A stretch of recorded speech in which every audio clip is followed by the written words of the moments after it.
नमस्कार, India voice देख रहे हैं आप। मैं हूं आपके साथ रिया डंगवाल। बुलेटिन की शुरुआत करेंगे इस वक्त की बड़ी और अहम खबर के साथ। यूपी की सियासत से जुड़ी बड़ी खबर आपको बता दें, यूपी बीजेपी में बड़ा बदलाव हो सकता है। सूत्रों के हवाले से जुड़ी ये बड़ी खबर, संगठन और सरकार में बदलाव हो सकता है। यूपी बीजेपी को मिल सकता है नया अध्यक्ष। तो सूत्रों के हवाले से बड़ी खबर आपको बता रहे हैं, यूपी बीजेपी को नया अध्यक्ष मिल सकता है। यूपी बीजेपी में बड़ा बदलाव संभव है। सूत्रों के हवाले से बड़ी खबर, संगठन और सरकार में बड़ा बदलाव संभव है। आपको बता दें, बीते दिनों जिस तरह से यूपी बीजेपी प्रदेश अध्यक्ष भूपेंद्र सिंह चौधरी दिल्ली के दौरे पर थे, वहां उन्होंने जेपी नड्डा से मुलाकात की थी, प्रधानमंत्री नरेंद्र मोदी से भी 1 घंटे करीब मुलाकात की। और जिस तरह से उत्तर प्रदेश में भारतीय जनता पार्टी का लोकसभा चुनाव में निराशाजनक प्रदर्शन रहा, उसका पूरी जिम्मेदारी भूपेंद्र सिंह चौधरी ने अपने कंधों पर ले ली है। और यही वजह है कि अब चर्चाओं के बाजार गर्म है। सूत्रों के हवाले से खबर मिल रही है कि यूपी बीजेपी में बड़ा बदलाव हो सकता है। इस दौरान संगठन और सरकार में बड़ा बदलाव संभव है। यूपी बीजेपी को नया अध्यक्ष भी मिल सकता है।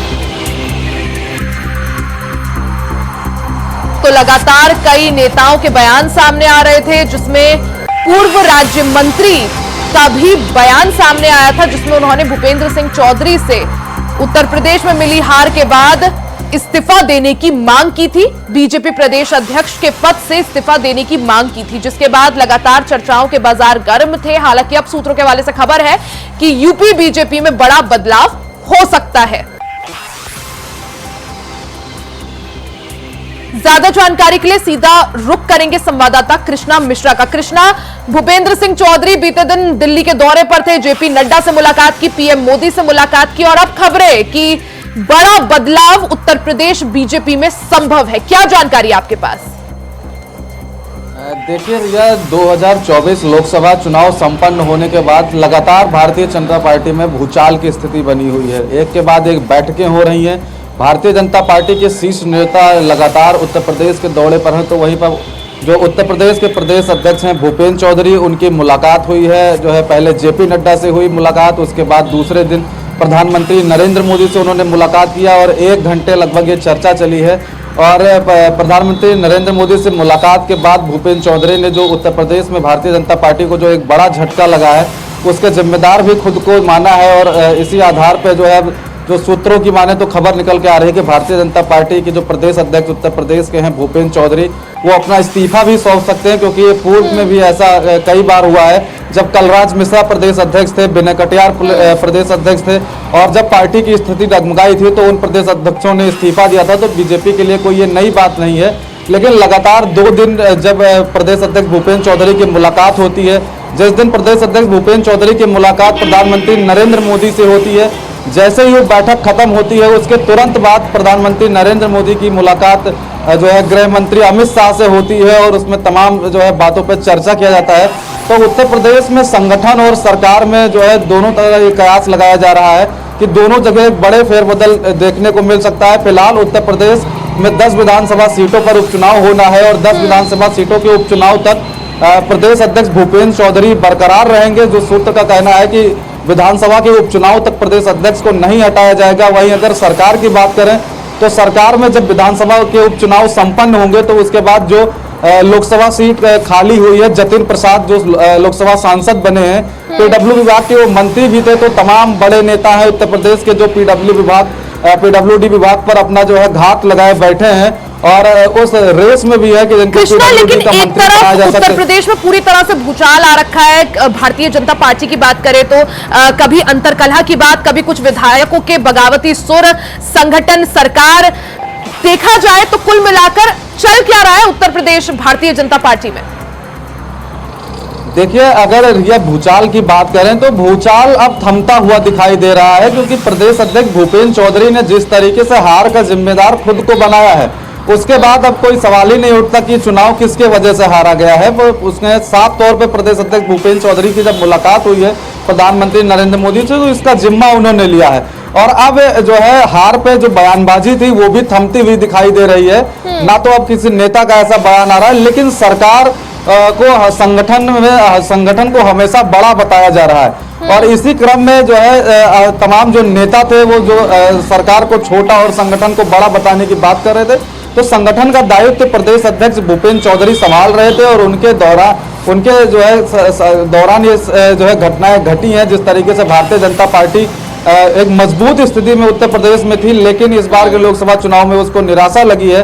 तो इसी को देखते हुए भूपेंद्र चौधरी जो है अपनी जो है इसको स्वीकार किया है उन्होंने, और कयास लगाया जा रहा है कि लोकसभा जो विधानसभा के उपचुनाव हैं उसके बाद प्रदेश अध्यक्ष भूपेंद्र चौधरी इस्तीफा दे सकते हैं और जो कुछ भी फेरबदल भी होना है, अगर मंत्रिमंडल में भी फेरबदल होना है, सरकार में भी अगर कोई बदलाव होना है तो वो लोकसभा चुनाव के बाद ही भी रहा है। ये परंपरा भी रही है भारतीय जनता पार्टी में कि अगर कभी किसी नेता के नेतृत्व में चुनाव लड़ा जाता है और अगर प्रदर्शन अच्छा नहीं रहता, हार का सामना करना पड़ता है, तो इस्तीफा दिया है। भूपेंद्र सिंह चौधरी अब जिस तरह से खबरें चल रही है इस्तीफा दे सकते हैं। अब अगली जिम्मेदारी किसके कंधों पर, क्या माना जाए? जिस तरह से दिल्ली से लेकर लखनऊ तक बैठकों का दौर जारी था, भूपेंद्र सिंह चौधरी की भी मुलाकात चल रही थी, वहीं साथ में केशव प्रसाद मौर्य भी। क्या माना जाए अब अगली बड़ी जिम्मेदारी केशव प्रसाद मौर्य के कंधों पर?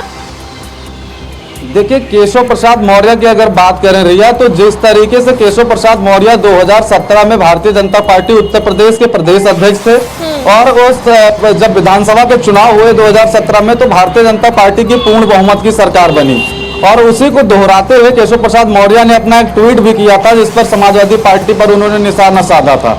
तो कहीं ना कहीं जो है चर्चा का जो माहौल है ये जो है इस समय गर्म है कि भारतीय जनता पार्टी एक बार दोबारा केशव प्रसाद मौर्य के कंधे पर ये जिम्मेदारी डाल सकती है, लेकिन अभी इसकी औपचारिक जो है पुष्टि ना तो भारतीय जनता पार्टी के द्वारा की गई है ना केशव प्रसाद मौर्य के द्वारा किया गया है। केशव प्रसाद मौर्य लगातार जो है ऐसे बयान देते नजर आ रहे हैं, तो कहीं ना कहीं जो कयास ही लगाया जा सकता है सिर्फ, और कयास के आधार पर कहा जा सकता है कि केशव प्रसाद मौर्य भारतीय जनता पार्टी के अगले जो है प्रदेश अध्यक्ष हो सकते हैं, लेकिन इसका अभी औपचारिक ऐलान ना तो पार्टी के द्वारा किया गया है ना ही केशव प्रसाद मौर्य के द्वारा किया गया है। बाजार जो है पूरी तरह से इस दौरान गर्म है। हालांकि जिस तरह से बात निकलकर सामने आ रही है कि सरकार और संगठन दोनों में ही बड़ा फेरबदल यहां पर देखने को मिल सकता है। कृष्णा, क्या माना जाए इसके बाद यूपी में सियासत किस तरह से और ज्यादा गर्माने वाली है और क्या कुछ समीकरण बनते हुए? देखिए, विधानसभा चुनाव को लेकर भारतीय जनता पार्टी ने दलित और पिछड़े नेता को तलाशना शुरू कर दिया है। ऐसे नेताओं की तलाश में है भारतीय जनता पार्टी जिनका जनाधिकार हो, और हर विधानसभा क्षेत्र में प्रभारी लगा दिए गए हैं। भारतीय जनता पार्टी जो मुख्यमंत्री नरेंद्र मोदी, मुख्यमंत्री योगी आदित्यनाथ लगातार जो है उन मंत्रियों के संपर्क में बने हुए हैं और 2 दिन का प्रवास का कार्यक्रम भी तमाम मंत्रियों को रखा गया है जो प्रभारी बनाए गए हैं उन विधानसभा क्षेत्रों के। तो अब फेरबदल जो कुछ भी होना है वो विधानसभा के उपचुनाव के बाद ही होगा, क्योंकि एक सीट खाली हुई है तो उस पर पीडब्ल्यूडी विभाग किसी ना किसी को सौंपा जरूर जाएगा। इसको लेकर तमाम बड़े नेता जो भारतीय जनता पार्टी के हैं वो भी दिल्ली दरबार के चक्कर लगाना शुरू कर दिए हैं। तो अब देखने वाली बात ये होगी कि पीडब्ल्यूडी मिनिस्टर कौन बनाया जाता है। बिल्कुल, यानी उत्तर प्रदेश भारतीय जनता पार्टी में मचा हुआ बवाल अब थमता हुआ नजर आ रहा है। हालांकि उपचुनाव के बाद किस तरह से समीकरण बनते हैं और बदलते हैं, कौन कितना बड़ा बदलाव यहां पर देखने को मिलता है, इस पर सभी की निगाहें। कृष्णा, बहुत बहुत शुक्रिया जानकारी के लिए। वही खबरों में आगे बढ़ते हैं। दिल्ली से बड़ी खबर आपको बता दें, नीट पेपर लीक मामले में सुप्रीम कोर्ट में सुनवाई जारी है। दोबारा परीक्षा के लिए ठोस वजह जरूरी है, ऐसा सुप्रीम कोर्ट का कहना है। गड़बड़ी करने वालों की पहचान होनी चाहिए। नीट से जुड़े 40 याचिकाओं पर सुप्रीम कोर्ट में सुनवाई चल रही है। तो बड़ी खबर आपको बता दें, नीट यूजी परीक्षा में धांधली की बात सामने आई थी।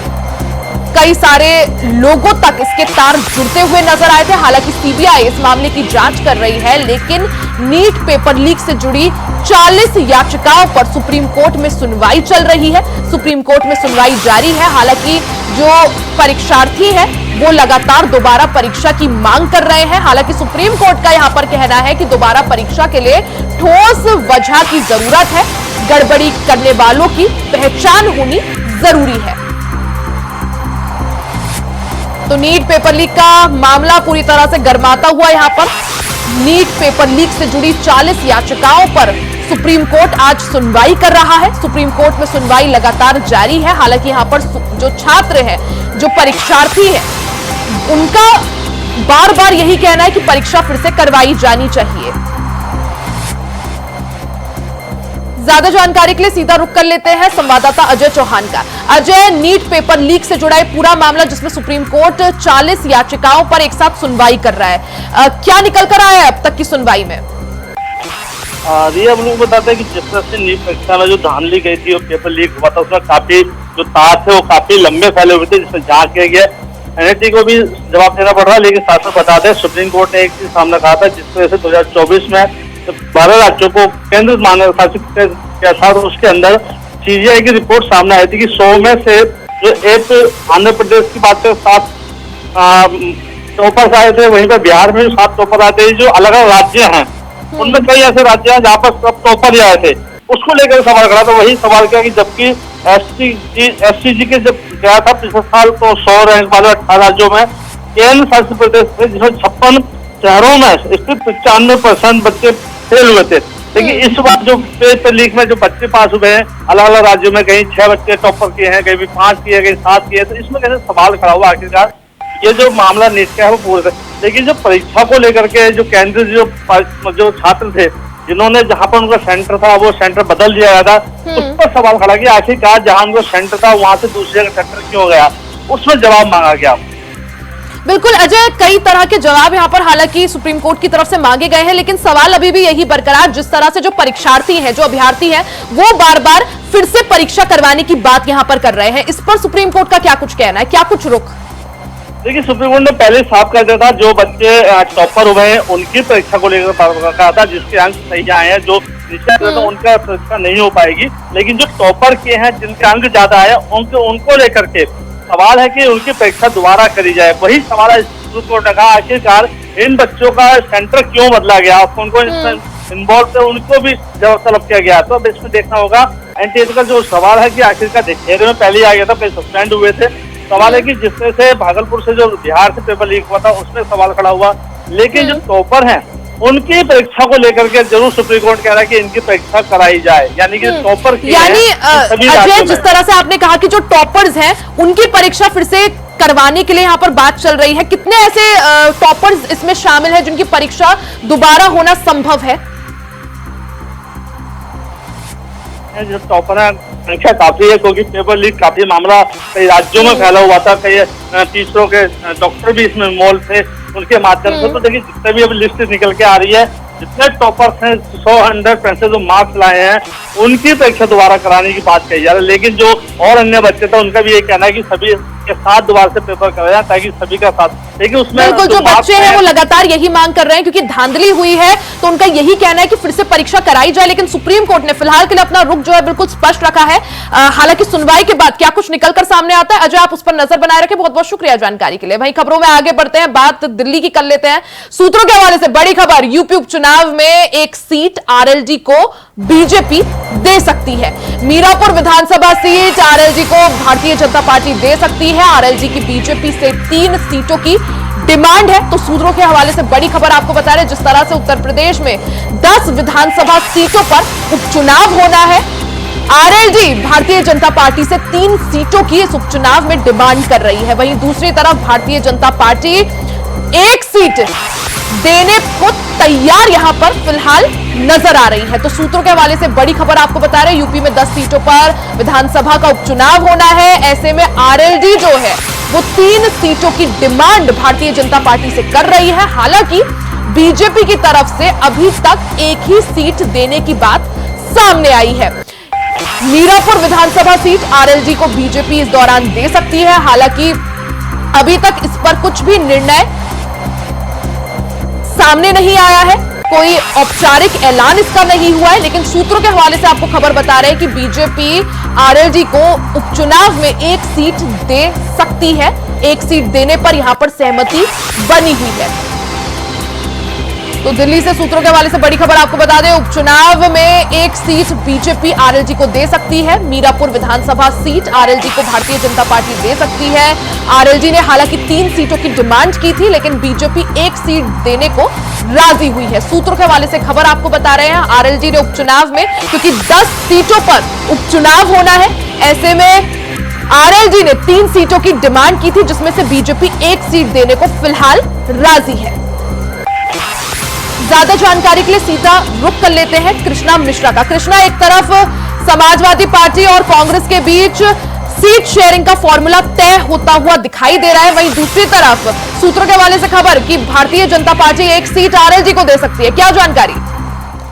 देखिए रिया, भारतीय जनता पार्टी के खाते में 5 सीट थी और 5 सीट जो है उसमें 1 सीट आरएलडी की थी, 1 सीट निषाद पार्टी की थी, 3 उसकी सीट थी, 2 उनके सहयोगी दलों की सीट थी। तो उसको लेकर अब जो कयास लगाया जा रहा है कि भारतीय जनता पार्टी जो है 1 सीट आरएलडी को भी दे सकती है। जो मीरापुर की सीट है उस पर आरएलडी अपना प्रत्याशी उतार सकता है, लेकिन इसका अभी औपचारिक ऐलान नहीं किया गया है। अभी ये सूत्र ही बता रहे हैं कि कृष्णा, जो 3 सीटों की डिमांड आरएलडी की तरफ से की जा रही है, कौन कौन सी वो 3 सीटें?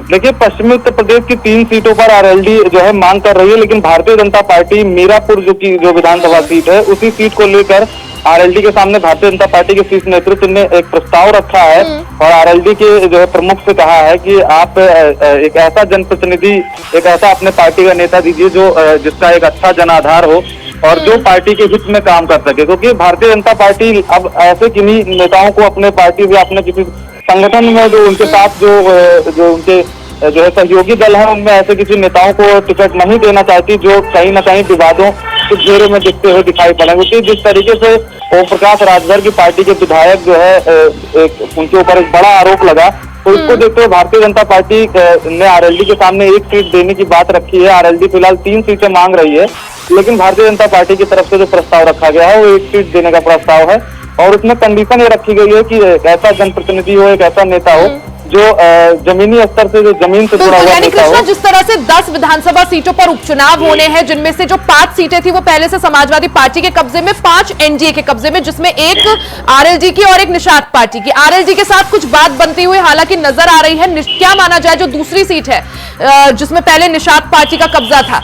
क्या निषाद पार्टी के साथ भी बीजेपी की कुछ बातचीत इस संबंध में? देखिए रिया, निषाद पार्टी लगातार जो है सीट को मांग रही है, लेकिन भारतीय जनता पार्टी की तरफ से अभी ऐसा कोई जो है निषाद पार्टी को आश्वासन नहीं दिया गया है। भारतीय जनता पार्टी उस सीट पे अपने जो है भारतीय जनता पार्टी की तरफ से प्रत्याशी उतारना चाह रही है। अब देखने वाली बात यह होगी कि किस तरीके से संजय निषाद जो है बात करते हैं, किस तरीके से जो है इन चीजों को सुलझाया जाता है। क्योंकि संजय निषाद का भी एक जो है जो ये देखा गया कि जिस तरीके से लोकसभा चुनाव में उनके बेटे को हार का सामना करना पड़ा है, तो उसके बाद से संजय निषाद इस स्थिति में नहीं है कि भारतीय जनता पार्टी के सामने वो कोई कंडीशन रख सके। लेकिन अगर संजय निषाद की पार्टी से कोई ऐसा जनप्रतिनिधि आता है तो भारतीय जनता पार्टी उनके भी जो है पार्टी से एक टिकट देने का काम कर सकती है। बिल्कुल, क्योंकि लोकसभा चुनाव के परिणाम हमने देखे थे किस तरह से बीजेपी के लिए निराशाजनक वो परिणाम रहे। हालांकि अब बीजेपी की कोशिश यही होगी कि उपचुनाव में बेहतर प्रदर्शन किया जा सके और समाजवादी पार्टी और कांग्रेस को कड़ा संदेश दिया जा सके। यही वजह कि काफी चिंतन मंथन किया जा रहा है। हालांकि किस तरह से सीट शेयरिंग, यहां पर किस तरह से आरएलडी के साथ क्या कुछ बातचीत बनती है, उस पर सभी की निगाहें। कृष्णा, बहुत बहुत शुक्रिया जानकारी के लिए। वहीं रायबरेली से खबर आपको बता दें, deputy CM Brajesh Pathak Bachhrawan CHC पहुंचे, जहां उन्होंने औचक निरीक्षण किया। शिकायतों के बाद ब्रजेश पाठक सीएचसी में पहुंचे। डॉक्टर और स्टाफ की हाजिरी रजिस्टर को उन्होंने चेक किया। 11 डॉक्टर और स्टाफ इस दौरान गैर हाजिर दिखाई दिए, जिसके बाद डिप्टी सीएम ब्रजेश पाठक ने अधिकारियों और सीएमओ को जमकर फटकार भी लगाई। तो रायबरेली के बछरावा सामुदायिक स्वास्थ्य केंद्र डिप्टी सीएम ब्रजेश पाठक पहुंचे। इस दौरान वो जायजा लेने पहुंचे, व्यवस्थाओं का उन्होंने जायजा लिया। डॉक्टरों का हाजिरी रजिस्टर भी उन्होंने चेक किया।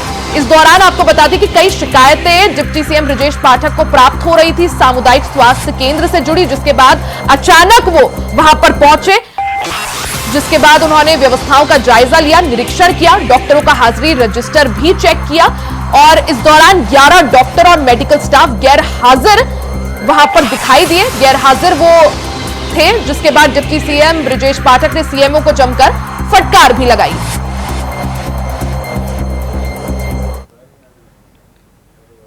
मथुरा के गोवर्धन में मुंडिया पूर्णिमा मेले की धूम देखने को मिल रही है। ये मेला 22 जुलाई तक चलेगा, जिसमें भारी संख्या में श्रद्धालुओं का पहुंचना लगातार जारी है। श्रद्धालुओं ने गुरु पूर्णिमा के मौके पर भगवान गोवर्धननाथ का दूध से अभिषेक कर गोवर्धन पर्वत की 7 कोस यानी 21 किलोमीटर की परिक्रमा की। ये परिक्रमा करीब 7 घंटे में पूरी होती है। पर्यटन विभाग के अनुसार अगले कुछ दिनों में यहां 1 करोड़ से ज्यादा श्रद्धालु पहुंचने की उम्मीद है। वहीं इस दौरान जिला प्रशासन ने रूट डायवर्जन भी किया है। गोवर्धन चौराहा से सभी प्रकार के भारी वाहन गोवर्धन की ओर प्रतिबंधित किए गए हैं। कि 15 जुलाई से राजकीय मुड़िया पूर्णिमा मेला चल रहा है और प्रत्येक दिन श्रद्धालु जो है देश के कोने कोने से यहाँ आ रहे हैं और परिक्रमा और साथ साथ परिक्रमा मार्ग पड़ने वाले जितने देवस्थान है वहाँ पे दर्शन पूजन कर रहे हैं। और आज एकादशी की भी तिथि है, आज संख्या और बढ़ी है पूर्व की अपेक्षा में और ये अब लगातार बढ़ते हुए रहेगी और 20 और 21 की इंटरविनिंग नाइट को मैक्सिमम हमारी भीड़ रहेगी और तब तक ये संख्या 1 करोड़ से ऊपर टोटल पहुंच जाएगी जो लोग श्रद्धालु यहाँ पे दर्शन करेंगे।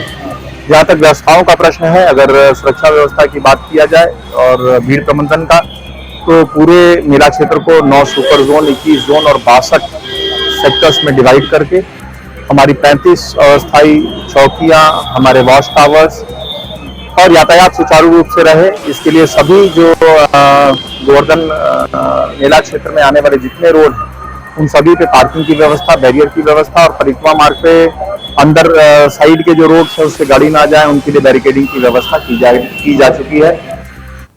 खबरों में आगे बढ़ते हैं। हाथरस हादसे के करीब 3 हफ्तों के बाद सूरजपाल उर्फ भोले बाबा का एक और वीडियो सामने आया है जिसमें वो हादसे को लेकर असंवेदनशील टिप्पणी करते हुए नजर आ रहे हैं।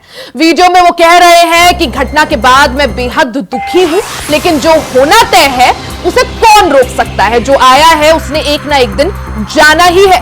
बता दें कि बीते 2 जुलाई को हुए इस हादसे में 121 लोगों की मौत हो गई थी, जिसमें मरने वालों में ज्यादातर महिलाएं और बच्चे शामिल थे। जिसके बाद से ही भोले बाबा अंडरग्राउंड है।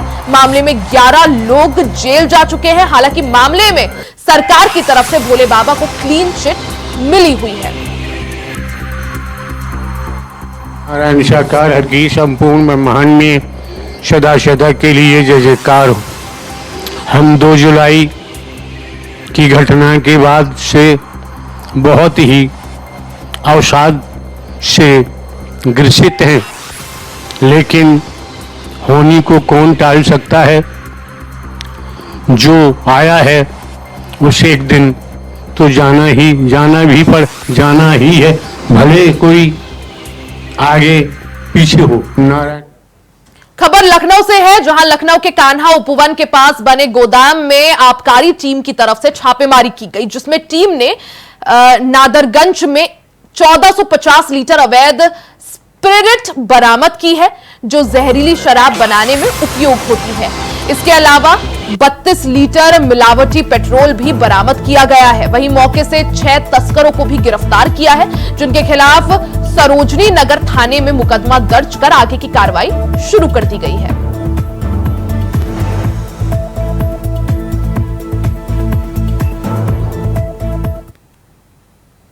इसी के साथ इस बुलेटिन में फिलहाल के लिए सिर्फ इतना ही। खबरों का सिलसिला जारी रहेगा। बने रहे इंडिया वॉइस के साथ।